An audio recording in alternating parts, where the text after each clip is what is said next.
Hello friends, आपका स्वागत है पहलवान गुरुदीन ग्रुप ऑफ कॉलेज के यूट्यूब चैनल पर। मैं रमाकांत सिंह, समाजशास्त्र प्रवक्ता, पहलवान गुरुदीन विधि महाविद्यालय पनारी ललितपुर से मैं एक बार फिर समाजशास्त्र का एक नया वीडियो लेकर उपस्थित हुआ हूं। मेरे वीडियो को लाइक, शेयर, कमेंट्स जरूर करें और चैनल को सब्सक्राइब करें, बेल आइकन दबाएं ताकि आपको नए वीडियो की नोटिफिकेशन मिल सके। मैं इस वीडियो में आज का टॉपिक है शोध प्रारूप का अर्थ, परिभाषा, प्रकार एवं महत्व पर चर्चा करेंगे। सामाजिक शोध की विस्तृत कार्य योजना अथवा शोध कार्य प्रारंभ करने के पूर्व संपूर्ण शोध प्रक्रियाओं की एक स्पष्ट संरचना शोध प्रारूप या शोध अभिकल्प के रूप में जानी जाती है। शोध प्रारूप के संबंध में यह स्पष्ट होना चाहिए कि यह शोध का चरण नहीं, क्योंकि शोध के जो निर्धारित या मान्य चरण हैं उन सभी पर निर्धारित या मान्य चरण वास्तविक कार्य प्रारंभ होने के पूर्व ही विस्तृत विचार होता है और तत्पश्चात प्रत्येक चरण से संबंधित विषय पर रणनीति तैयार की जाती है। जब संपूर्ण कार्य योजना विस्तृत रूप से संरचित हो जाती है तब वास्तविक शोध कार्य प्रारंभ होता है। शोध प्रारूप की परिभाषा।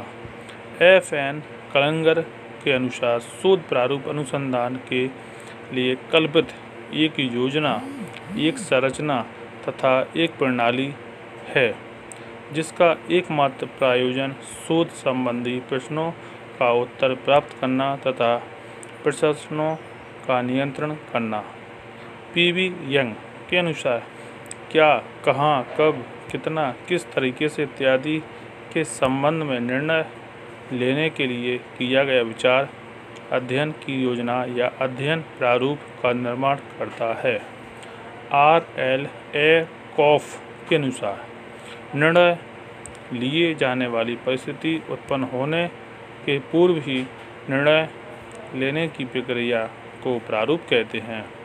क्या तथ्य इकट्ठा करना है, किनसे, कैसे और कब तक इकट्ठा करना है और प्राप्त तथ्यों को कैसे विश्लेषित करना है कि योजना शोध प्रारूप है। स्पष्ट है कि शोध प्रारूप प्रस्तावित शोध की एक रूपरेखा होती है जिसे वास्तविक शोध कार्य को प्रारंभ करने के पूर्व व्यापक रूप से सोच समझ के पश्चात तैयार किया जाता है।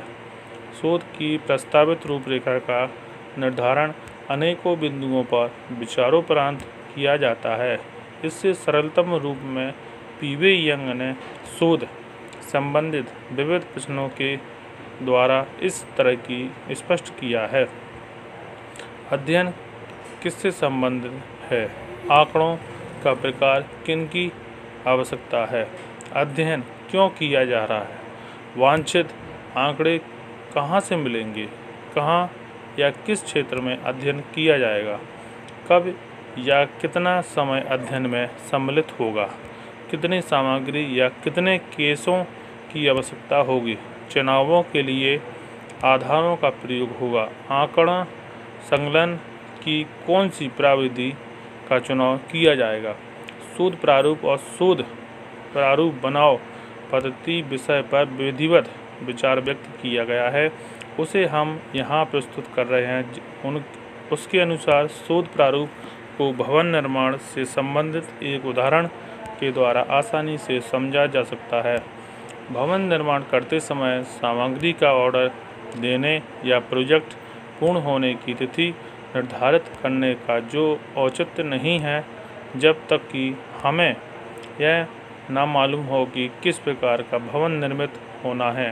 पहला निर्णय यह करना है कि क्या हमें अति ऊंचे कार्यालय भवन की या मशीनों के निर्माण के लिए एक फैक्ट्री की, एक स्कूल, एक आवासीय भवन या एक बहुखंडीय भवन की आवश्यकता है। जब तक कि यह नहीं तय हो जाता है कि हम यह योजना का खाका तैयार नहीं कर सकते हैं, कार्य योजना तैयार नहीं कर सकते या सामग्री का ऑर्डर नहीं दे सकते हैं। इसी तरह से सामाजिक अनुसंधान को प्रारूप या अभिकल्प की आवश्यकता होती है तथा तथ्य संकलन के पूर्व या विश्लेषण शुरू करने के पूर्व एक संरचना की आवश्यकता होती है। एक शोध प्रारूप मात्र एक कार्य योजना नहीं है, यह प्रोजेक्ट को पूर्ण करने के लिए क्या करना है कि कार्य योजना का विस्तृत विवरण है। शोध प्रारूप का प्रकार यह सुनिश्चित करना है कि प्राप्त साक्ष्य हमें प्रारंभिक प्रश्नों के यथासंभव सुस्पष्ट उत्तर देने में सक्षम बनाए हैं। कार्य योजना बनाने के पूर्व या सामग्री ऑर्डर करने के पूर्व भवन निर्माता या वास्तुविद को प्रथम यह निर्धारित करना जरूरी है कि किस प्रकार के भवन की ज़रूरत है, इसका उपयोग क्या होगा और उसमें रहने वाले लोगों की क्या आवश्यकताएं हैं। कार्य योजना इसमें निकलती है। इसी तरह से सामाजिक अनुसंधान में निदर्शन तत्व संकलन की पद्धति, उदाहरण के लिए प्रश्नावली, अवलोकन, दस्तावेज विश्लेषण, प्रश्नों के प्रारूप के मुद्दे, सभी इस विषय के मुझे कौन से साक्ष्य इकट्ठे करने हैं के सहायक पूरक होते हैं। शोध प्रारूप के उद्देश्य। शोध प्रारूप के 5 उद्देश्य होते हैं: अपनी उपकल्पना समर्थन करने और वैकल्पिक उपकल्पना का खंडन करने हेतु पर्याप्त साक्ष्य इकट्ठा करना, एक ऐसा शोध करना जिसे शोध की विषय वस्तु और शोध कार्यविधि की दृष्टि से दोहराया जा सके, पवित्र के माध्यम से सहबंधों को इस तरह से जांचने में सक्षम होना जिससे सहबंध ज्ञात हो सके, एक पूर्ण विकसित शोध परियोजना की भावी परियोजनाओं को चलाने के लिए एक मार्गदर्शन अध्ययन की आवश्यकता को दिखाना, शोध सामग्री के चयन की उचित तकनीकों के चुनाव द्वारा समय और साधनों के अपव्ययों को रोकने में सक्षम होना। एक अन्य विद्वान ने शोध प्रारूप के उद्देश्यों का उल्लेख किया है। नंबर 1, शोध विषय को परिभाषित, स्पष्ट एवं व्याख्या करना। नंबर 2, दूसरों को शोध क्षेत्र स्पष्ट करना। नंबर 3, शोध की सीमा एवं परिधि प्रदान करना। नंबर 4, शोध के संपूर्ण परिदृश्य को प्रदान करना।